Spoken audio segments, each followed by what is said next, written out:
Hello friend, welcome to all of you on my YouTube channel. दोस्तों, 17वीं BPSC mains exam के लिए आज एक कैस का संभावित क्वेश्चन देखने का प्रयास करेंगे, जिसकी संभावना एग्जाम में आने की प्रबल है। और इस प्रश्न का बहुत ही अच्छे से हम लोग करने का प्रयास करेंगे। इसका आंसर 350 से 400 शब्दों में हम लोग लिखेंगे, अर्थात देखेंगे। चलिए शुरू करते हैं। इस प्रश्न की आने की प्रबल संभावना है और आप इसको काफी अच्छे से करेंगे। तो स्टार्ट करते हैं। संघाई सहयोग संगठन में शामिल होने के सामरिक उद्देश्यों का विश्लेषण कीजिए। इसकी सदस्यता ने क्षेत्रीय भू राजनीति को कैसे प्रभावित किया। अब देखिए, इस प्रश्न को आप कैसे लिखेंगे।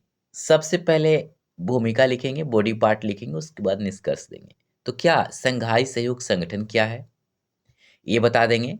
उसके बाद बताएंगे कि इसमें शामिल होने का भारत का जो सामरिक उद्देश्य है वो क्या है, इसका विश्लेषण कर देंगे। फिर बताएंगे इसकी जो सदस्यता से, मतलब भारत की सदस्यता ने क्षेत्रीय भू राजनीति को कैसे प्रभावित किया, फिर इसको बता देंगे। और उसके बाद निष्कर्ष लिख देंगे, आंसर आपका हो जाएगा। चलिए देखने का प्रयास करते हैं इसका एक मॉडल आंसर। संघाई सहयोग संगठन एक प्रमुख अंतर्राष्ट्रीय संगठन है जिसकी स्थापना 2001 में चीन, रूस, कजाकिस्तान, किर्गिस्तान, ताजिकिस्तान और उज्बेकिस्तान ने की थी। 2017 में भारत और पाकिस्तान इसके अस्थायी सदस्य बने। हाल ही में कैरेंट से जोड़ देना है, हाल ही में 15-16 अक्टूबर 2024 को पाकिस्तान के इस्लामाबाद में एससीओ के शासनाध्यक्षों की 23वीं बैठक आयोजित की गई, जिसमें भारत के विदेश मंत्री एस जयशंकर ने भाग लिया। इस बैठक में भारत ने आतंकवाद, अलगाववाद, उग्रवाद जैसी चुनौतियों पर बल दिया और क्षेत्रीय सहयोग की आवश्यकता पर बल दिया। दोस्तों, संघाई सहयोग संगठन जो है एक अंतर्राष्ट्रीय संगठन है और इसको मुख्य रूप से एशिया के देशों के बीच आर्थिक, राजनीतिक और सुरक्षा सहयोग को बढ़ावा देने के लिए बनाया गया है। इस संदर्भ में हम भूमिका को लिखेंगे। उसके बाद नेक्स्ट पैराग्राफ चेंज करके हम क्या लिखेंगे कि भारत के एससीओ में शामिल होने के सामरिक उद्देश्य क्या है। तो लिखेंगे भारत के एससीओ में शामिल होने के सामरिक उद्देश्यों को हम निम्न रूपों में देख सकते हैं या निम्न बिंदुओं के अंतर्गत देख सकते हैं। पहला पॉइंट क्या लिखेंगे, क्षेत्रीय सुरक्षा और आतंकवाद विरोधी सहयोग। इस पॉइंट को हम कैसे देखेंगे। फिर आतंकवाद का मुकाबला। देखिए, भारत एससीओ के मंच का उपयोग आतंकवाद, अलगाववाद, उग्रवाद के खिलाफ संयुक्त प्रयासों को बढ़ावा देने के लिए कर सकता है। कहने का मतलब है कि भारत इसका उपयोग अपने लिए बहुत अच्छे से कर सकता है, आतंकवादी गतिविधियों को रोकने के लिए, अलगाववाद को रोकने के लिए, उग्रवाद को रोकने के लिए मिलजुल कर एक अच्छे तरीके से इसका सामना करने के लिए इस संस्था का अपने लिए उपयोग कर सकता है। नेक्स्ट पॉइंट क्या लिखेंगे, सुरक्षा सहयोग। एससीओ के माध्यम से भारत क्षेत्रीय सुरक्षा और स्थिरता को बढ़ावा देने के लिए प्रतिबद्ध है। कहने का मतलब है कि इसके माध्यम से भारत मतलब स्थिरता, शांति, सुरक्षा को बढ़ावा देने का काम करेगा, जिससे इस क्षेत्र में विकास का प्रबल संभावना बढ़ेगी और उससे भारत को भी बड़े पैमाने पर फायदा होगा। सेकेंड पॉइंट क्या लिखेंगे, मध्य एशिया में प्रभाव बढ़ाना। अब देखिए, इस पॉइंट के अंतर्गत हम लोग क्या लिखने का प्रयास करेंगे, ऊर्जा संसाधन। मध्य एशियाई देशों के साथ भारत के संबंध ऊर्जा सुरक्षा के लिए महत्वपूर्ण है। कहने का मतलब है कि मध्य एशियाई देशों में ऊर्जा संसाधन बड़े पैमाने पर है। इससे भारत को ऊर्जा सुरक्षा की मतलब गारंटी मिलेगी और भारत को अपने विकास के लिए मतलब बहुत ही बेहतर संसाधन इन संस्थाओं के माध्यम से मध्य एशियाई देशों में मिलेगा। सेकेंड पॉइंट क्या लिखेंगे, सांस्कृतिक संबंध। भारत इन देशों के साथ सांस्कृतिक और ऐतिहासिक संबंधों को मजबूत करने का प्रयास कर सकता है। मतलब इस संस्था का उपयोग करके भारत इन देशों के साथ अपनी संबंधों को सांस्कृतिक और ऐतिहासिक स्तर पे काफी स्ट्रॉन्ग कर सकता है, मजबूत कर सकता है। अब नेक्स्ट तीसरा पॉइंट क्या लिखेंगे, रूस और चीन के साथ संबंध सुधार। इसमें क्या लिखेंगे हम लोग? रूस के साथ सहयोग। अब देखिए भारत और रूस के बीच रक्षा और ऊर्जा के क्षेत्रों में मजबूत संबंध है और भी इसमें भारत मजबूती ला सकता है इस अंतर्राष्ट्रीय संस्था के माध्यम से। चीन के साथ संतुलन, मतलब एससीओ के माध्यम से भारत चीन के साथ संवाद और सहयोग के नए अवसर तलाशता है। मतलब इसके माध्यम से चीन को संतुलित करने में भारत को बहुत ज़्यादा मतलब मदद प्राप्त होगी। नेक्स्ट पॉइंट क्या लिखेंगे? व्यापार और कनेक्टिविटी को बढ़ावा देना। अब देखिए अंतर्राष्ट्रीय, इसमें देखिए क्या पॉइंट लिखेंगे? अंतर्राष्ट्रीय उत्तर दक्षिण परिवहन गलियारा। भारत इस परियोजना के माध्यम से मध्य एशिया और रूस के साथ व्यापारिक मार्गों को सुदृढ़ कर सकता है।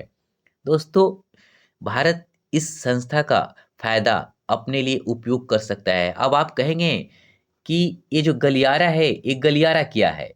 इस गलियारा, अंतर्राष्ट्रीय उत्तर दक्षिण परिवहन गलियारा क्या है? तो देखिए यह एक बहु मॉडल परिवहन नेटवर्क है जो भारत, ईरान, रूस, मध्य एशिया और यूरोप को जोड़ता है और भारत इसके माध्यम से अपनी विकास को काफ़ी ज़्यादा बढ़ा सकता है। अब नेक्स्ट पॉइंट क्या लिखेंगे? चाबहार बंदरगाह।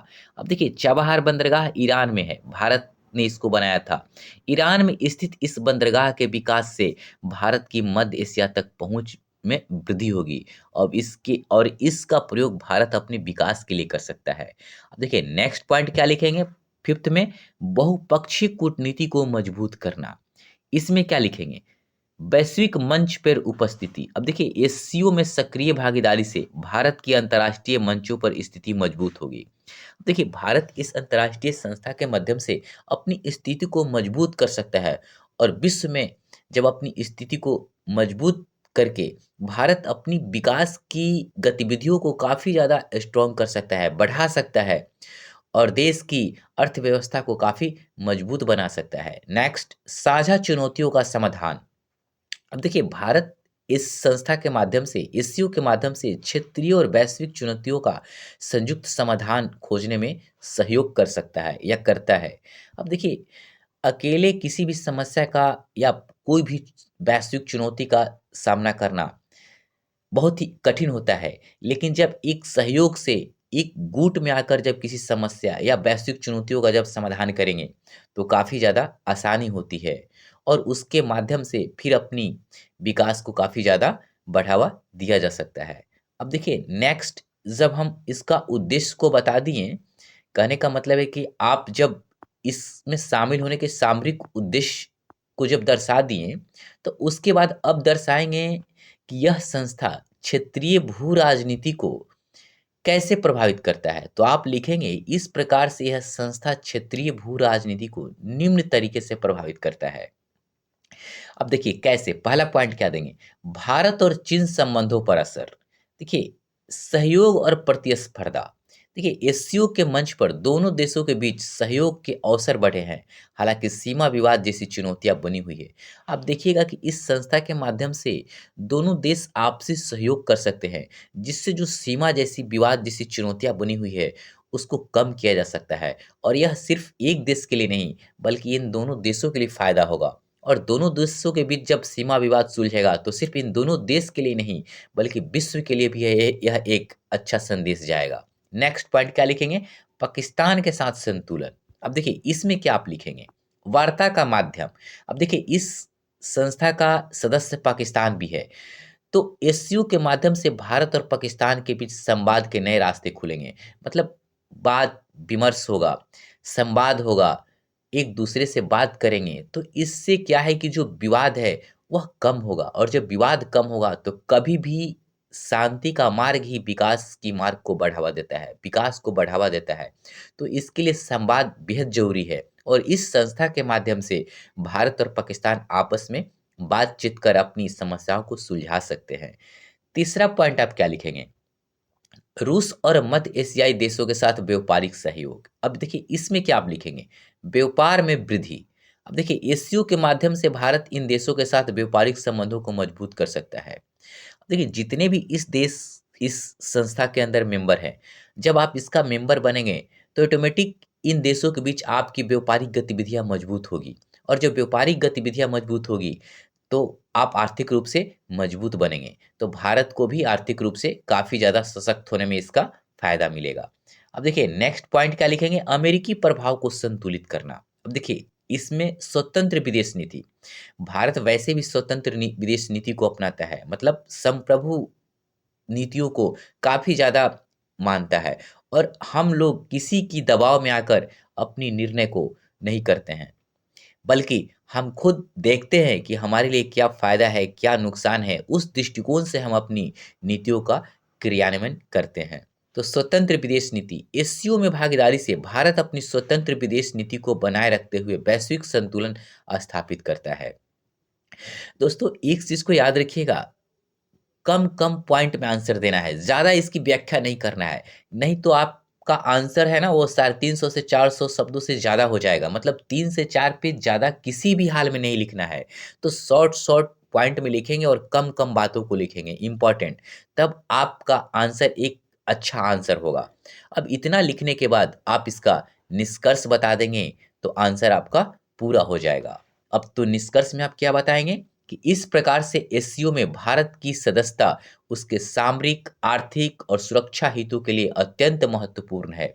इसके माध्यम से भारत को मध्य एशिया, रूस, चीन के साथ अपने संबंधों को मजबूत करने का अवसर मिलता है, जिससे क्षेत्रीय भू राजनीति में संतुलन स्थापित होता है। अर्थात कुल मिलाकर एससीओ में भारत की सक्रिय भागीदारी उसकी उसकी वैश्विक शक्ति बनने की दिशा में एक महत्वपूर्ण कदम होगा।